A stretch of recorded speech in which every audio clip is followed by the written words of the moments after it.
अगर आप भी एक सच्चे सनातनी हैं तो इस वीडियो को लाइक करके कमेंट बॉक्स में जय श्री राम जरूर लिखें।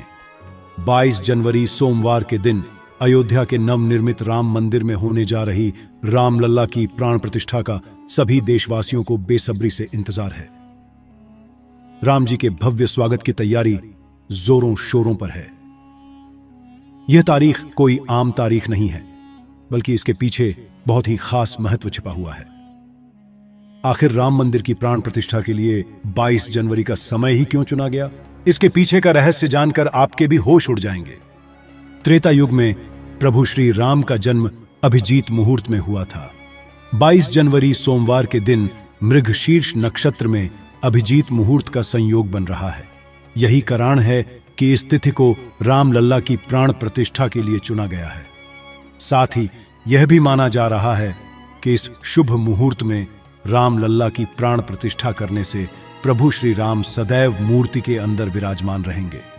लेकिन जैसे जैसे प्राण प्रतिष्ठा का समय नजदीक आ रहा है, वैसे वैसे अलग अलग प्रजाति के नाग अचानक ही अयोध्या में प्रकट हो रहे हैं, जो कि अयोध्या वासियों के लिए खतरा बनते जा रहे हैं। लेकिन गिद्धों का और भालुओं का संबंध तो प्रभु श्री राम से बताया जाता है। उन्होंने रामायण में उनकी सहायता भी की थी। लेकिन इन नागों का श्री राम के साथ क्या संबंध है? आज की वीडियो में इस रहस्य से पर्दा उठने वाला है।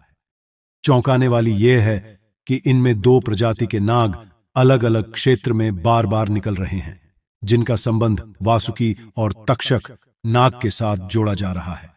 ऐसा कहा जाता है प्रभु श्री राम के भाई लक्ष्मण साक्षात अनंत शेष नाग का रूप है और वासुकी नाग, तक्षक नाग और शेष नाग तीनों ही आपस में भाई है, जिसमें तक्षक और वासुकी नाग पाताल में निवास करते हैं और शेष नाग बैकुंठ में भगवान विष्णु की सेवा करते हैं। तो अंदाजा लगाया जा रहा है कि जब प्रभु श्री राम अपने भाई लक्ष्मण यानी शेषनाग और माता सीता के साथ अयोध्या धाम पहुंच रहे हैं, तो क्या शेषनाग के दोनों भाई पाताल में से उनसे मिलने के लिए बार बार प्रकट हो रहे हैं? दोस्तों, यह रहस्य बहुत बड़ा है, क्योंकि अयोध्या के क्षेत्र से जब एक सांप को पकड़कर सुरक्षित इलाके में छोड़ा जाता है, तो वही सांप पुनः राम मंदिर परिसर में भी देखा जाता है, जिससे कई बार मजदूरों को भी काम करने में भय महसूस होता है। लेकिन जय श्री राम का नाम उन्हें हिम्मत देता है। आप भी नीचे कमेंट बॉक्स में जय श्री राम जरूर लिखें। लेकिन दोस्तों, प्रभु श्री राम का नागलोक के वीडियो के साथ क्या संबंध है, वह सच्चाई जानकर आपके पैरों तले जमीन खिसक जाएगी, क्योंकि पूरे घटनाक्रम को मल्टीवर्ड्स के साथ जोड़कर देखा जा रहा है, जिसे हिंदी में सृष्टि चक्र कहते हैं।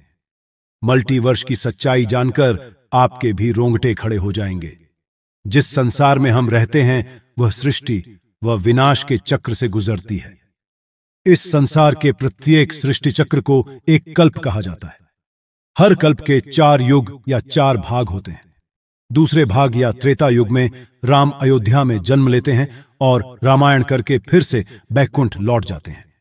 यानी कि अगर आप इस पृथ्वी पर अपना जीवन यापन कर रहे हैं, आप जो घटनाक्रम कर रहे हैं, वही बराबर घटनाएं किसी और यूनिवर्स या कल्प में आपके ही रूप के साथ पुनः होने वाली है या फिर हो चुकी है आगे।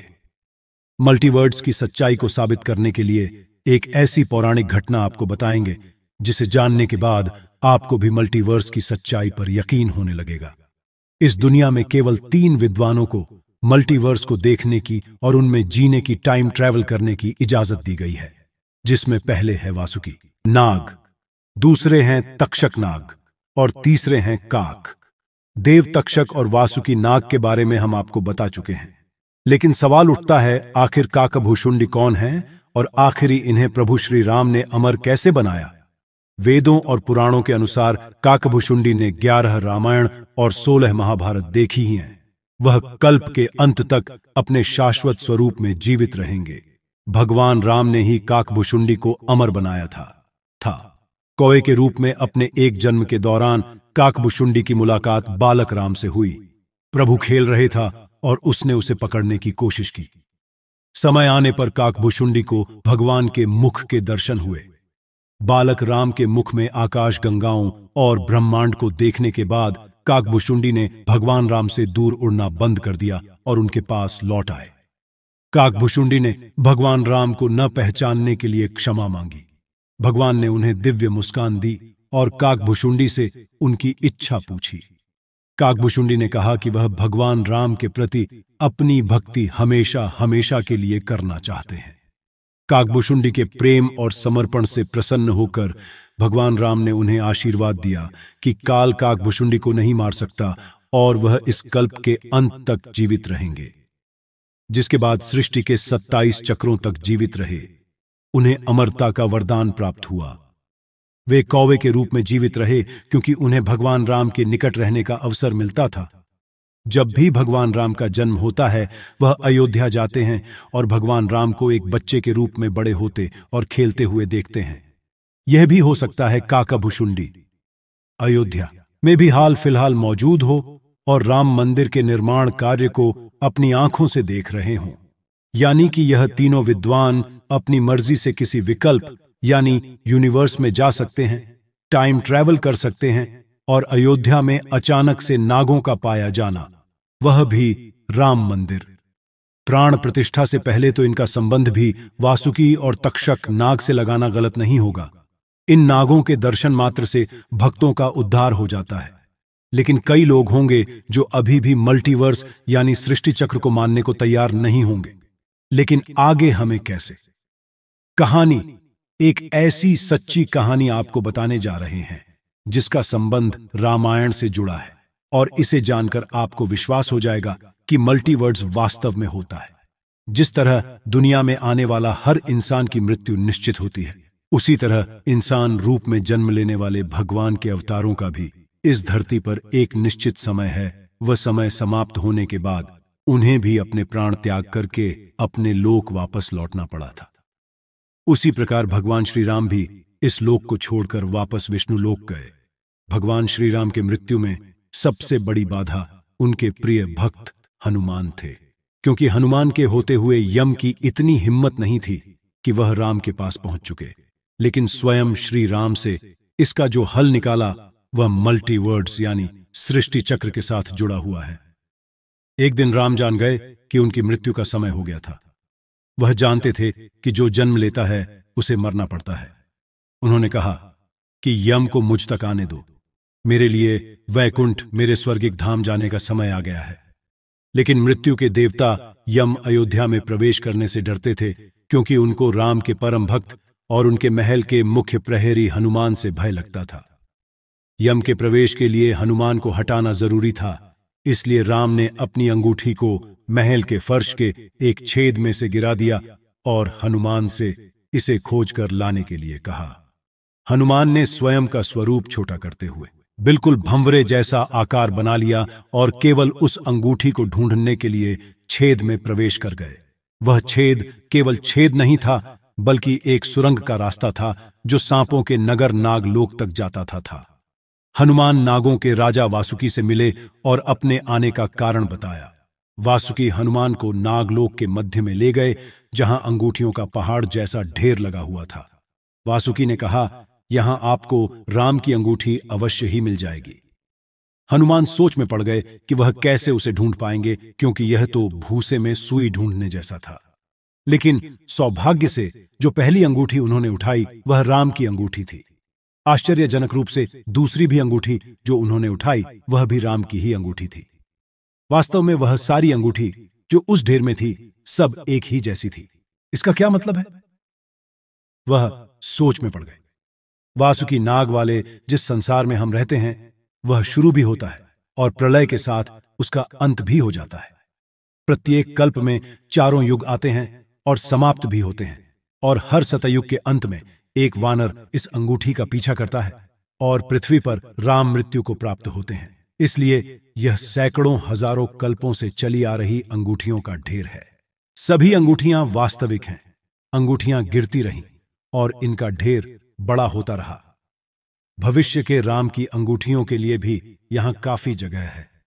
हनुमान जान गए कि उनका नागलोक में प्रवेश और अंगूठियों के पर्वत से साक्षात कोई आकस्मिक घटना नहीं थी। यही मालती वर्ष का रहस्य था। यह राम जी का उनको समझाने का मार्ग था कि मृत्यु को आने से रोका नहीं जा सकेगा। राम मृत्यु को प्राप्त होंगे, संसार समाप्त होगा, लेकिन हमेशा की तरह संसार पुनः बनता है और राम भी पुनः जन्म लेंगे। इस घटना के बाद प्रभु श्री राम सरयू नदी में समाहित हो गए। उनके साथ अयोध्या का एक एक वासी भी सरयू नदी में समाहित हो गया। यहां तक कि कीट पतंगे और अयोध्या के पशु पक्षी भी सरयू नदी में समाहित हो गए। ऐसा कहा जाता है अयोध्या में जितने भी रहिवासी रह रहे थे वह सभी देवी देवताओं के ही अंश थे, जो प्रभु श्री राम की लीला को अपनी आंखों से देखने के लिए अयोध्या में रहवासियों की तरह रह रहे थे। जब रामायण काल पूरा हुआ तो वह भी प्रभु श्री राम के साथ अपने अपने धाम लौट गए। मात्र अयोध्या का भूभाग ही बच गया और वर्षों तक यह भूमि यूं ही पड़ी रही। बाद में श्री राम के पुत्र महाराज कुश ने अयोध्या को फिर से बसाया। इसका वर्णन कालिदास के ग्रंथ रघुवंश में मिलने की बात कही जाती है। रामायण के अनुसार कुश ने ही सर्वप्रथम पत्थरों के खंभों वाले मंदिर का अपने पिता श्री राम की पूज्य जन्मभूमि पर निर्माण करवाया था। वहीं जैन परंपराओं के मुताबिक अयोध्या को राष्ट्रदेव ने फिर से बसाया था। भविष्य पुराण के अनुसार उज्जैन के महाराज विक्रमादित्य ने ईसा पूर्व में एक बार फिर से दूसरी बार उजड़ चुकी अयोध्या का निर्माण करवाया। धार्मिक ग्रंथों के अनुसार उन्होंने अयोध्या में सरयू नदी के लक्ष्मण घाट को आधार बनाकर 360 मंदिरों का निर्माण करवाया था। वे भगवान विष्णु के परम भक्त थे और इसीलिए उन्होंने ही श्री राम जन्मभूमि पर एक भव्य मंदिर का निर्माण करवाया था। हिंदू पक्ष का दावा रहा है कि बाबर से पहले भी 1833 में मुस्लिम आक्रमणकारी सालार मसूद ने जन्मभूमि मंदिर को ध्वस्त कर दिया था।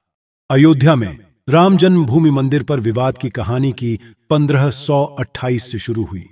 हिंदुओं का दावा रहा है कि मुगल आक्रमणकारी बाबर ने उस पवित्र जगह को तोड़कर उस पर मस्जिद का निर्माण करवा दिया था। अयोध्या राम जन्मभूमि बाबरी मस्जिद विवाद पर अपना ऐतिहासिक फैसला देते समय सुप्रीम कोर्ट ने उन सिख ग्रंथों को भी अहम सबूत माना है, जिसके मुताबिक सिख धर्म के संस्थापक गुरु नानक देव जी आक्रमणकारी बाबर के भारत आने से पहले ही भगवान राम की जन्मभूमि के दर्शन के लिए अयोध्या पहुंचे थे।